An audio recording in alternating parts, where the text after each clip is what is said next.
saya sebagai mahasiswa perwakilan dari jurusan kimia dari UNESA ingin menampilkan bagaimana sih jurusan kimia itu berhubungan dengan kehidupan kita sehari-hari. Nah, di sini saya pribadi ingin membahas mengenai unsur-unsur utama dari kimia itu sendiri. Nah, sebelumnya di sini saya melakukan KKN pada wilayah UNESA, ditempatkan di Kaliangan, khususnya itu di Sumeneb. Nah, di Sumeneb sendiri terdapat banyak sekali garam. Nah, di mana semua orang pastinya tidak asing dengan garam, kan? Garam yang asin itu. Nah, hampir semua warga masyarakat, terutama ibu-ibu itu memiliki garam karena biasanya dijadikan sebagai tambahan bahan masakan. Nah, jadi di sini garam ini merupakan salah satu pelimpahan yang tentunya ada di Sumeneb ini. Nah, apa sih hubungannya sama kimia? Nah, di sini garam itu dalam bahasa kimianya sendiri itu disebut dengan NaCl. Nah, NaCl itu bahasa gaulnya, jadi garam. Nah, garam itu mengandung unsur Na dan Cl. Na itu natrium, Cl itu klorin. Nah, di sini menurut Mardia dalam suatu penelitiannya yang menentukan kadar natrium di dalam garam itu per 100 gram adalah 38,75 mg. Nah, selanjutnya, apa sih manfaat natrium? Natrium itu kan bahasa kerennya garam ya, ibu semuanya di sini. Nah, yang manfaat pertama itu memenuhi kebutuhan natrium dalam tubuh, lalu menyeimbangkan kadar cairan dan elektrolit dalam tubuh, menjaga tekanan darah tetap stabil, menjaga kesehatan, dan juga tentunya kesehatan itu kesehatan ginjal dan jantung. Selanjutnya, apa saja sih aplikasi natrium di dalam kehidupan kita? Dapat membantu mencerahkan kulit, dapat menjaga kesehatan gigi dan mulut, mengobati luka dan juga anti radang. Setelah itu mencegah diabetes. Nah, ibu dan bapak yang punya diabetes bisa nih menggunakan natrium. Lalu mencegah kesehatan jantung. Selanjutnya, tapi natrium ini juga punya kerugian, di mana natrium atau disebut garam ini kerugiannya bisa risiko beberapa penyakit kronis, misalnya itu tekanan darah tinggi atau hipertensi dan juga jantung. Nah, lalu daun kelor. Daun kelor itu tidak asing lagi. Banyak sekali di Sumeneb daun kelor. Istilahnya dalam bahasa Maduranya itu maruki ya. Nah, daun kelor sendiri itu hampir berada banyak di seluruh rumah-rumah di sini ya tentunya. Nah, apa sih unsur yang terdapat dalam daun kelor? Daun kelor ini kalau dalam unsur kimia itu mengandung unsur kalsium namanya. Nah, menurut penelitiannya Matia, kalsium ini di dalam daun kelor itu terdapat sekitar 9,268,7 mg per liter. Jadi banyak ya unsur kalsiumnya. Nah, apa saja sih manfaat dari kalsium itu? Kalsium itu bisa digunakan untuk pembuatan logam, lalu digunakan untuk menghilangkan oksigen, serta dari batu kapur bisa merupakan komponen vital semen, jadi bisa digunakan untuk semen juga. Lalu bisa digunakan dalam aplikasi di industri kimia, misalnya seperti pengolahan air minum, kita bisa menggunakan itu ya. Lalu apa sih aplikasinya di dalam kehidupan? Nah, di dalam kehidupan tentunya kayak senyawa CaO itu banyak digunakan dalam industri untuk menetralisir keasaman, misalnya menetralisir keasaman tanah dan juga air limbah gitu. Lalu ada juga kerugiannya untuk kalsium sendiri. Kalsium ini kerugiannya itu bisa osteoporosis, jadi hati-hati. Lalu bisa osteomalacia dan juga rakitis. Jadi ini rentan terhadap ibu-ibu yang sudah berusia tua. Nah, sekian presentasi dari saya. Mungkin semoga semua yang saya sampaikan ini bisa bermanfaat kepada ibu-ibu dan bapak-bapak semua. Sekian, wassalamualaikum warahmatullahi wabarakatuh. Assalamualaikum warahmatullahi wabarakatuh. Waalaikumsalam warahmatullahi wabarakatuh. Perkenalkan, nama saya Romita Arifan Arisifri, saya dari Studi Pendidikan Kimia. Di sini saya akan memberikan sosialisasi mengenai unsur-unsur utama. Nah, unsur-unsur dalam kehidupan kita. Kita tahu bahwa kimia itu dekat dengan kehidupan, tetapi banyak masyarakat berpendapat bahwa kimia itu meliputi zat-zat yang berbahaya, tidak ada manfaatnya, padahal kimia itu banyak sekali manfaatnya. Contohnya oksigen, oksigen yang kita hirup itu banyak sekali manfaatnya ya, terutama untuk bernafas. Oke, bahan kimia yang kita sering jumpai salah satunya adalah garam. Nah, garam ini mungkin semua orang pasti tidak asing dengan yang namanya garam. Banyak ibu-ibu yang mungkin sering menjadikan garam ini sebagai tambahan makanan. Jadi garam ini merupakan salah satu kelimpahan alam yang sudah berada di berbagai daerah. Nah, di dalam garam itu terkandung unsur Na dan Cl. Dan kadar natrium di dalam garam itu tinggi sekali, yaitu per 100 gram 38,758 mg. Dimana natrium itu memang sering dijumpai dalam bentuk garam. Dari sifat-sifat natrium ini mungkin tidak akan saya jelaskan terlalu dalam. Langsung saja ke manfaat dari natrium. Manfaat dari natrium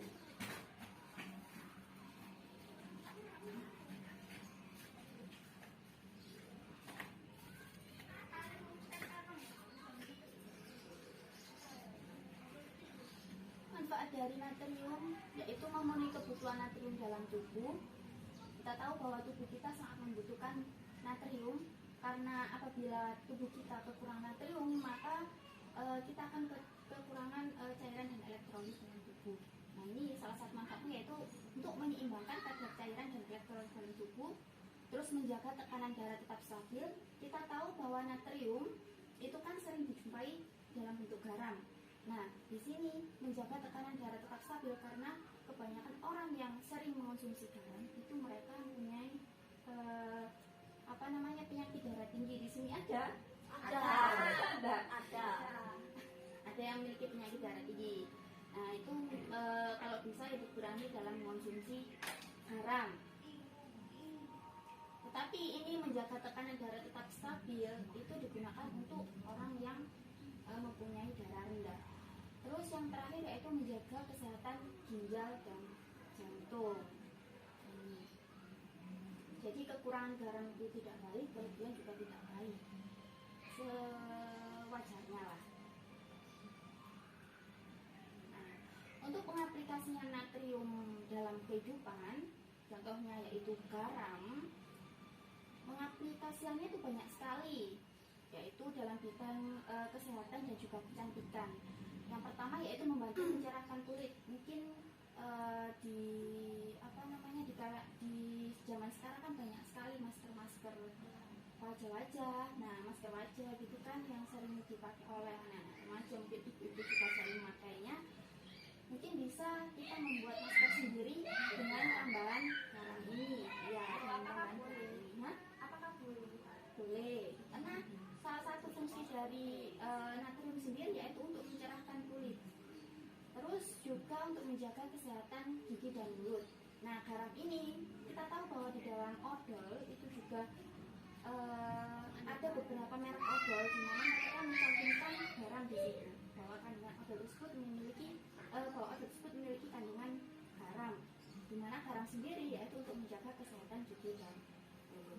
Terus yang ketiga yaitu mengobati luka dan anti radang.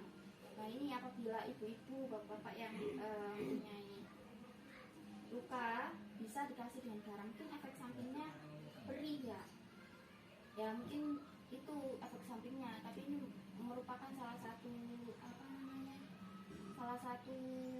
solusi untuk mengobati luka. Kita tahu bahwa juga infus yang kita sering jumpai di rumah sakit itu kan juga dari garam, yaitu NaCl. Dia sebagai pengganti elektrolit yang sudah saya sebutkan tadi dalam tubuh. Jadi tubuh ketika dimasukkan NaCl infus, tubuh akan kuat dan tidak kekurangan cairan. Yang keempat yaitu mencegah diabetes. Nah, ini mungkin dari ibu-ibu yang atau bapak-bapak yang punya penyakit diabetes, salah satunya dengan cara ini bisa mencegah penyakit diabetes. Yang terakhir yaitu menjaga kesehatan selanjutnya.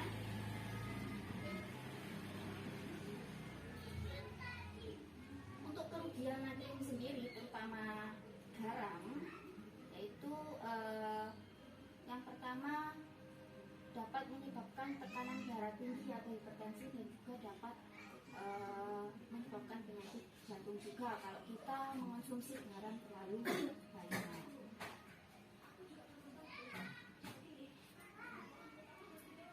Selanjutnya kita menuju ke arang. Nah, arang ini mungkin banyak kita temui di daerah Surabaya ya. Daerah Surabaya ini juga banyak kita temui arang, di mana para penjual-penjual, terutama penjual seperti sekarang kan musim angkringan, di mana musim angkringan di sini kan mereka juga sering menggunakan arang ini sebagai bahan bakar ya. Jadi arang ini juga sudah terdapat di berbagai daerah dan juga sudah banyak orang yang menggunakannya. Mungkin kebanyakan orang itu mau tahu bahwa arang hanya digunakan sebagai bakar-bakar ya, sebagai bakar-bakar. Tetapi arang banyak sekali manfaatnya, di mana kandungan dari arang itu sendiri itu adalah karbon tanpa kandungan air yang terdiri dari 85% sampai 98% karbon, dan selebihnya itu adalah abu atau benda kimia lain. Nah, karbon ini kalau dalam SPU di dalam kimia itu dilambangkan dengan huruf C. Untuk sifat-sifat karbon seperti ini mungkin tidak akan saya jelaskan lebih dalam. Selanjutnya untuk manfaat karbon. Manfaat karbon yang pertama yaitu memutihkan gigi. Ini kita jumpai di merek pasta gigi ya, odol. Kita jumpai bahwa banyak sekali merek pasta gigi yang mereka mencantumkan komposisinya, yaitu salah satunya adalah arang. Nah, itu fungsinya apa arang itu? Ya, untuk memutihkan gigi. Yang kedua yaitu meredakan kembung, dan kembung sebagai campuran obat. Kita tahu obatan yang sebagai penyembuh kembung, nah itu juga mengandung karbon. Ketika itu meredakan rasa tidak nyaman usai mabuk berat, ya mungkin di sini tidak ada ya yang sering mabuk. Yang keempat yaitu mengeluarkan jamur dari dalam tubuh. Yang kelima memurnikan air. Nah, ini arang digunakan sebagai alat untuk memurnikan air. Gimana caranya memurnikan air dengan menggunakan arang? Mungkin bisa dicoba di rumah masing-masing ya Bu Pak. Jadi nanti disiapkan botol, lalu kita siapkan pasir, batu, arang, terus ada satu ijuk. Nah, itu ditata. Jadi yang pertama, di lapisan pertama itu ada batu, pasir, terus arang, ijuk. Itu nanti setelah itu di atasnya dikasihkan air yang kotor. Nah, setelah air tersebut dimasukkan ke dalam botol tersebut, maka yang keluar nanti itu berupa air jernih. Tetapi air jernih di sini itu tidak digunakan untuk tidak disarankan untuk dikonsumsi karena masih mengandung mungkin ada banyak bakterinya ya. Air jernih di sini mungkin bisa digunakan untuk mencuci, mandi, tapi tidak untuk dikonsumsi. Terus yang keenam yaitu obat keracunan darurat. Yang ketujuh yaitu menyehatkan tubuh dan kulit. Yang ke-8 membersihkan saluran cerna.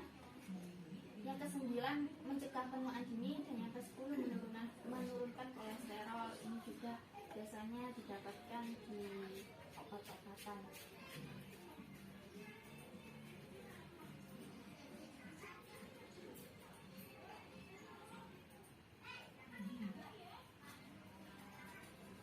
Untuk pengaplikasian karbon itu awalnya karbon itu diciptakan dari asal karbon itu diciptakan dari batok kelapa sawit atau serbuk kayu. Ini serbuk kayu yang dibakar. Nah, sebuah karbon aktif ini akan diaktifkan untuk memperluas energi ikatnya. Jadi untuk cara kerja pengaktifkan hal yang demikian itu dikerjakan dengan sistem merendam karbon aktif pada sebuah bahan bahan kimia tersebut sehingga menjadi arang. Salah satu karbon aktif yang kita jumpai itu adalah obat pelancar, pencernaan yang berbentuk pil, yang terdapat di apotik-apotik, dan juga aplikasi zat karbon itu juga digunakan dalam kesehatan dan kecantikan. Salah satunya yaitu memutihkan gigi ini tadi, terus ada sebagai penawar racun dan juga membersihkan saluran pencernaan.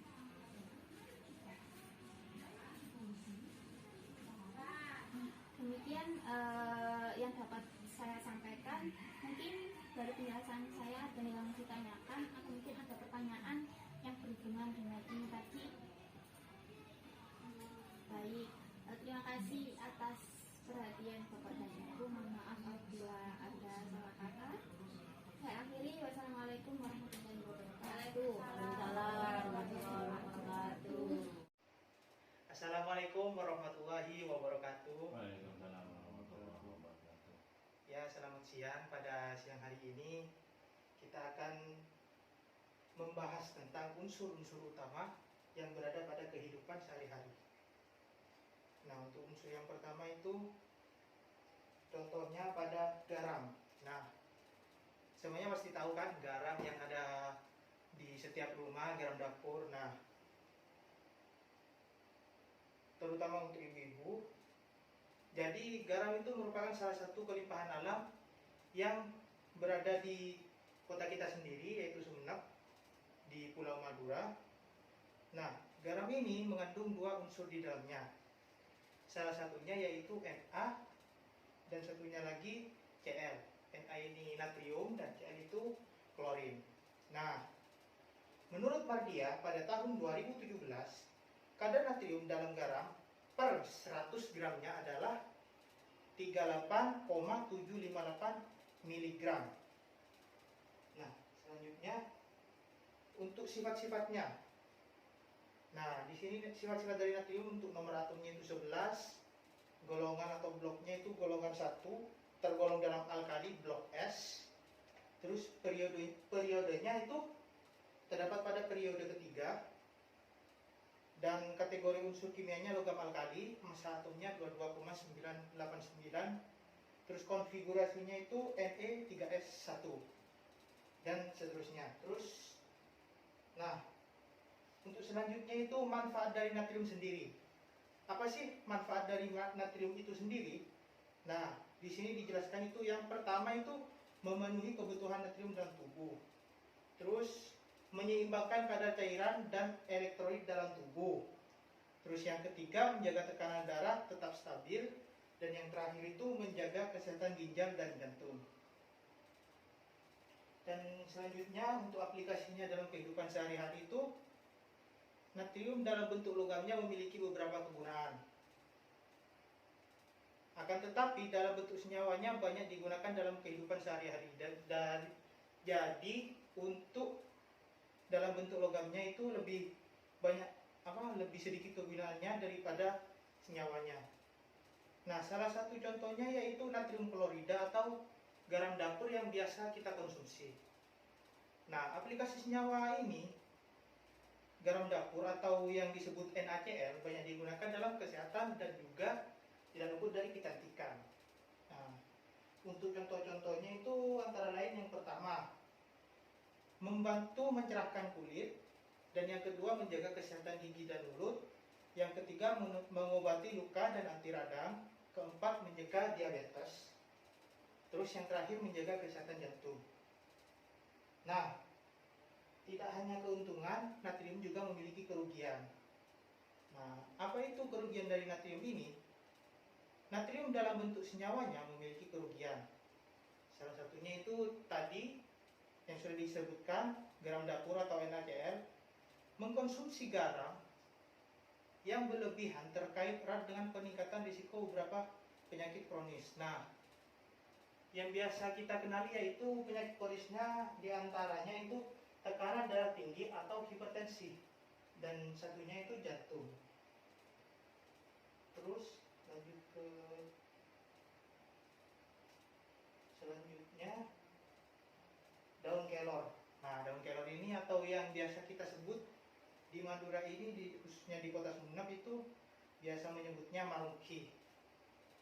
Nah, di Sumeneb ini hampir semua yang memiliki tanah atau kebun biasanya terdapat daun kelor. Nah, tanaman ini merupakan salah satu contoh kelimpahan alam yang ada di Sumeneb. Nah, selain merupakan kelimpahan alam di Sumeneb, daun kelor juga mengandung beberapa unsur di dalamnya. Apa itu? Salah satunya yaitu kalsium atau K. Nah, menurut Mardia 2017, kadar kalsium dalam daun kelor itu kira-kira sekitaran 9.268,7 mg per liter. Terus lanjut ke sifatnya, seperti yang ada di tampilan. Untuk kelompoknya tergolong dalam alkali tanah. Untuk warna dari kalsium ini sendiri yaitu perak keabu-abuan. Berat atomnya 40,078, bentuknya solid. Dan untuk titik lelehnya itu 1115 Kelvin dan titik didih 1771 Kelvin. Nah, lanjut ke manfaat kalsium. Nah, apa sih manfaat dari kalsium? Nah, di sini dijelaskan ada 4. Yang pertama, kalsium digunakan dalam pembuatan logam lain seperti uranium dan thorium. Dan yang kedua, seperti yang ada di sini, kalsium digunakan untuk menghilangkan oksigen, sulfur, dan karbon dari paduan. Terus yang ketiga, kalsium dari batu kapur merupakan komponen vital semen Portland. Terus yang terakhir, quicklime atau CaO digunakan dalam banyak aplikasi di industri kimia. Untuk pengaplikasiannya itu seperti pengolahan air minum, terutama untuk pelunakan air dan pembuangan arsenik, limbah hewan, dan air limbah. Untuk aplikasi kalsium tersendiri pada kehidupan sehari-harinya itu dalam bentuk logamnya jarang digunakan. Nah, akan tetapi dalam bentuk senyawanya banyak digunakan dalam kehidupan sehari-hari. Contohnya itu senyawa CaO yang saya sebutkan tadi. CaO itu banyak digunakan dalam industri untuk menetralkan keasaman. Misalnya menetralkan keasaman tanah dan air limbah pada pabrik. Nah, selanjutnya untuk kerugiannya, tidak hanya keuntungan, kalsium juga memiliki kerugian. Jika kekurangan kalsium, maka bisa menyebabkan pertumbuhan anak terhambat dan menimbulkan berbagai macam penyakit dan menyerang tubuh. Nah, jadi bagi yang pertumbuhannya terhambat, misalkan dia mempunyai tubuh yang pendek atau keterbelakangan fisik seperti mungkin pertumbuhan badannya atau dia kurus seperti itu, mungkin itu kekurangan dari kalsium. Nah, lanjut untuk yang terakhir itu ada pisang.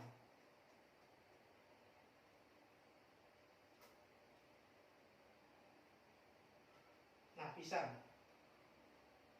Untuk pisang ini saya lihat-lihat di sekitaran kebun di sini, hampir setiap kebun atau persawahan di sini itu ditanami pisang. Nah, buah pisang ini mengandung beberapa unsur kimia.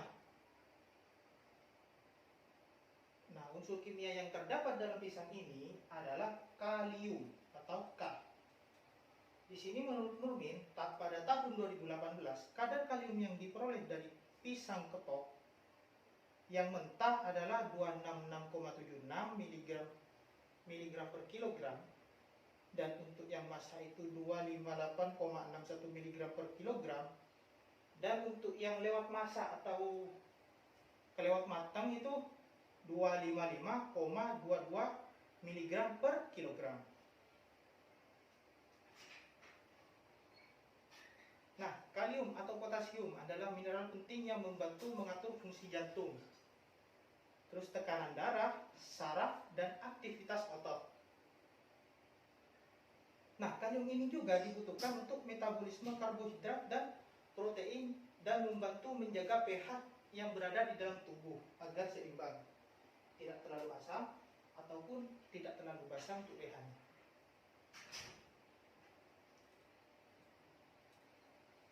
Untuk sifat-sifat kalium, unsur ini sangat reaktif dan yang paling elektropositif di antara logam-logam yang lain, kecuali litium.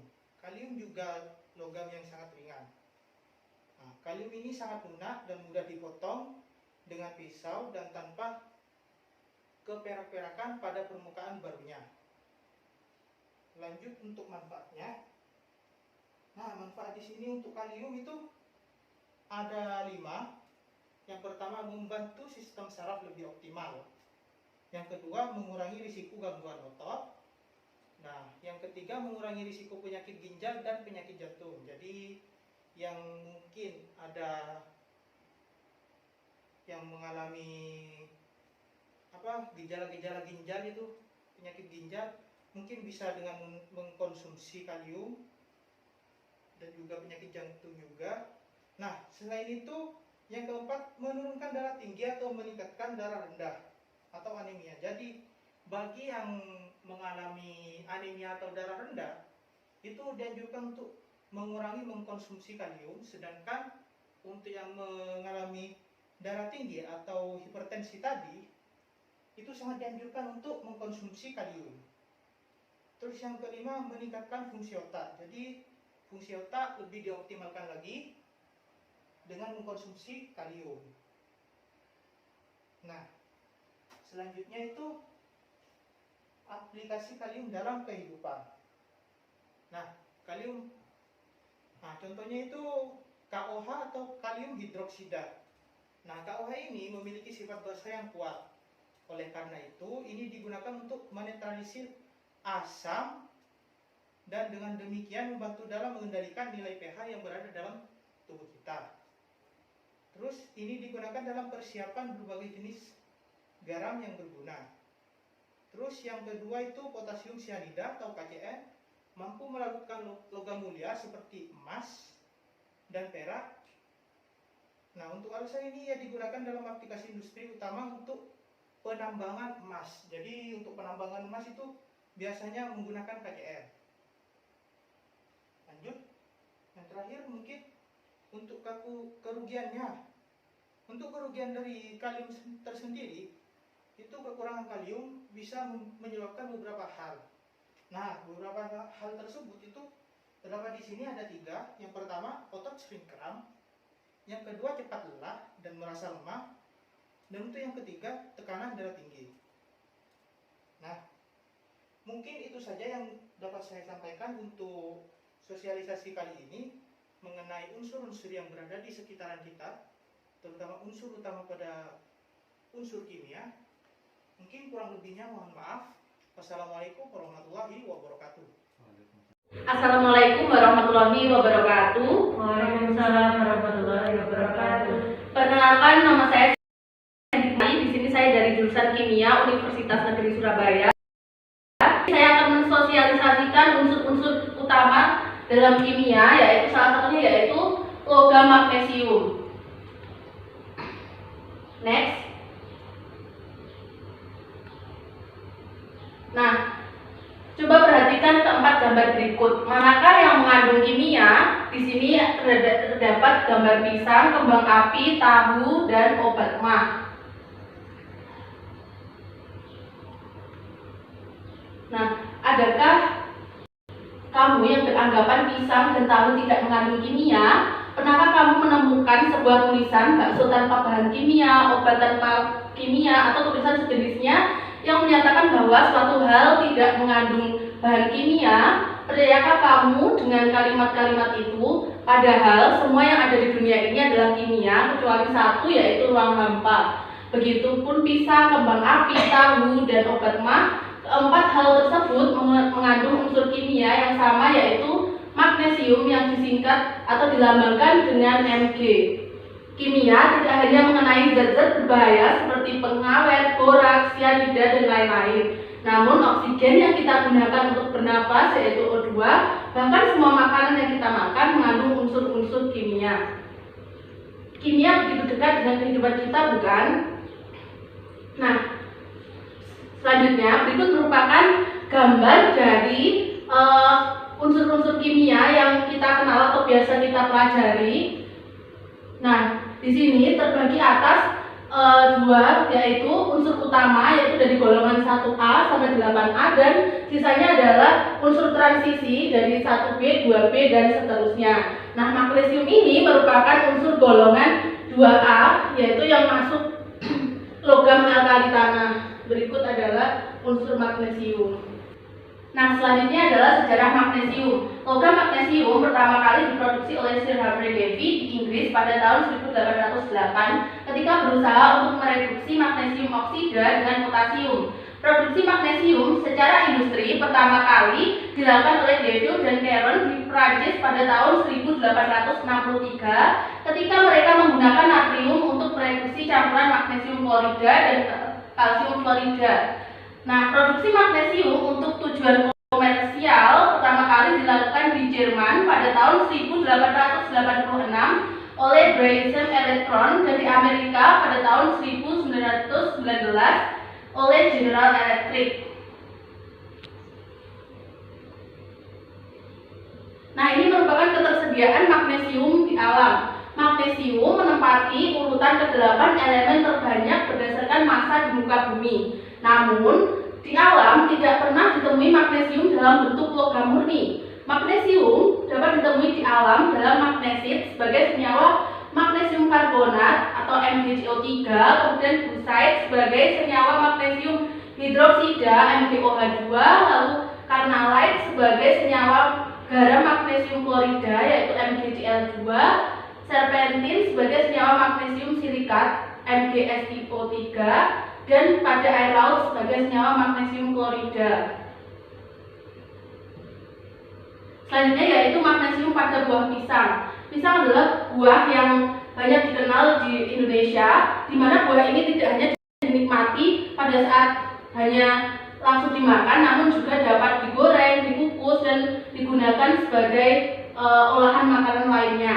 Berdasarkan penelitian yang dilakukan oleh Verina 2010 menyatakan bahwa dalam setiap 100 gram pisang kepok terkandung magnesium sebanyak 29 mg.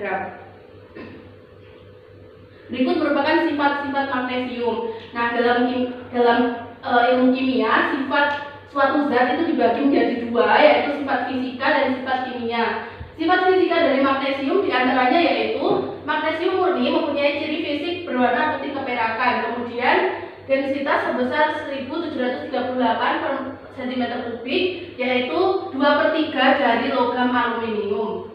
Selanjutnya, titik lebur sekitar 923 Kelvin, kemudian titik didihnya 1363 Kelvin atau setara dengan 1090 derajat Celcius. Kemudian sifat kimia dari magnesium yaitu terkorosi pada udara terbuka, lalu bereaksi dengan air pada suhu ruang, bereaksi lebih lambat dibandingkan kalsium, mudah terbakar, menghasilkan cahaya cemerlang saat dibakar. Contohnya yaitu pada saat kita menyalakan kembang api. Di dalam kembang api itu terkandung magnesium sehingga kembang api itu dapat menyala putih atau terdapat kembang api yang berwarna-warni. Selanjutnya yaitu peran logam magnesium dalam kehidupan kita. Yang pertama, magnesium banyak digunakan untuk fabrikasi telepon genggam, komputer jinjing, dan komputer tablet, kamera, dan komponen elektronika lainnya karena bobotnya yang ringan serta sifat mekanik dan elektriknya yang bagus. Kemudian yang kedua, magnesium bereaksi dengan alkil halida menghasilkan reaksi Ginsberg yang sangat berguna untuk pembuatan alkohol. Lalu magnesium sulfit digunakan dalam fabrikasi kertas, yaitu dalam proses sulfit. Kemudian yang keempat, magnesium fosfat digunakan untuk membuat kayu menjadi tahan api yang digunakan dalam konstruksi. Yang kelima, magnesium heksafluorosilikat digunakan untuk anti ngengat pada tekstil. Next, yang keenam yaitu magnesium magnesium borat, magnesium salisilat, dan magnesium sulfat digunakan sebagai antiseptik. Lalu dalam bentuk magnesium stearat adalah serbuk putih yang mudah terbakar dengan sifat pelumasan. Dalam teknologi farmasi, ia digunakan dalam pabrik farmasi untuk mencegah agar tablet tidak lengket pada peralatan ketika zat penyusun dikompresi ke dalam bentuk tablet. Lalu yaitu serbuk magnesium karbonat digunakan oleh atlet seperti atlet senam, atlet angkat besi, dan pendaki untuk mengangkat keringat atau menghilangkan keringat telapak tangan, mencegah lengket, dan memperbaiki genggaman pada peralatan senam, batang angkat besi, dan batu pendakian. Nah, magnesium ini juga dapat memberikan dampak buruk pada kesehatan ketika dalam tubuh kita itu kelebihan magnesium atau yang biasa disebut dengan hipermagnesemia. Nah, penyakit ini disebabkan biasanya karena gagal hati atau gagal ginjal stadium akhir, kemudian mengonsumsi obat magnesium dalam kadar yang berlebihan, kemudian konsumsi alkohol berlebihan, malnutrisi, hipotiroidisme, dan terapi litium. Nah, kadar normal magnesium dalam tubuh yaitu antara 1,7 hingga 2,3 mg.